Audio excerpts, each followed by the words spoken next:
দেখুন বন্ধুরা, আজ আমার বাড়িতে হনুমানজির আগমন। জয় শ্রীরাম। তো কোথা থেকে এসে অনেকক্ষণ আগে আমার মেহগনি গাছে অনেকক্ষণ বসেছিল। তারপরে বেশ কিছুক্ষণ পরে পাঁচিলের উপরে এসে বসেছে। নে তো আমার ছেলে একটা পেয়ারাটা কি সুন্দর হাত দিয়ে নিল, দিয়ে খাওয়া শুরু করলো। আর ঝিঙে নিয়ে তো ঝিঙে তো খাচ্ছে, আর এদিক সেদিক শুধু তাকিয়ে বেড়াচ্ছে।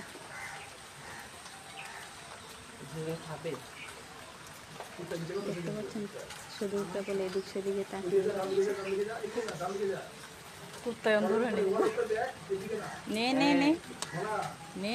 এদিকে ডগিটা দেখে চিৎকার করা শুরু করলো। তারপর গেটের উপরে গিয়ে বেশ খানিকক্ষণ ছিল আমার বাড়িতে। গেটের উপরে বেশ খানিকক্ষণ বসা ছিল।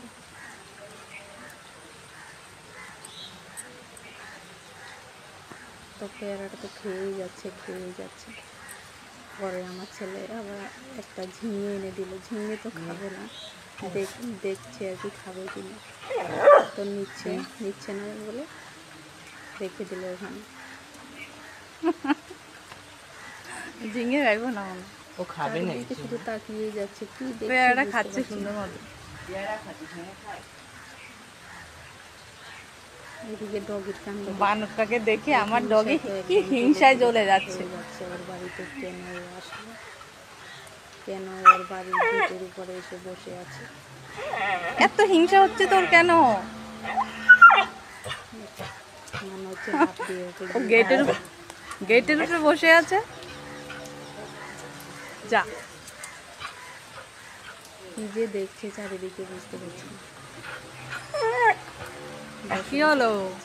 শুধু দেখে যাচ্ছে। আরেকটা দিচ্ছিস? ওইটাই তো আমার শেষ করেনি। তো ঝিঙেটা খায়নি বলে আমার ছেলে আরেকটা পেয়ারা নিয়ে এসেছে।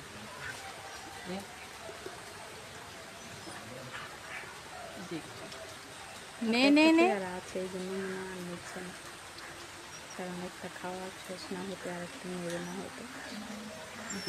কি দেখছি, কি এক দৃষ্টি এদিকে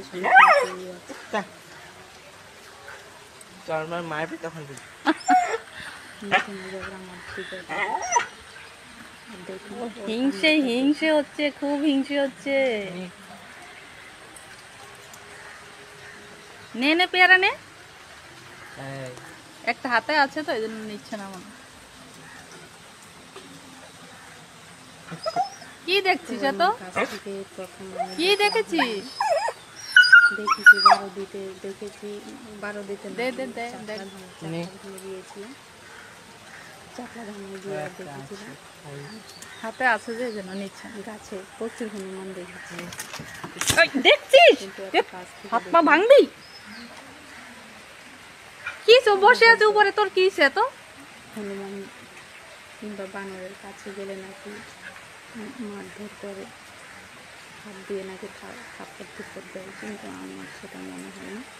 আমরা অনেকক্ষণ ধরে কাছে থেকে কান্নাটা করছি, কিন্তু কিছুই বলছে না। ওকে খেয়ে যাচ্ছে আর এদিক সেদিক যাচ্ছে।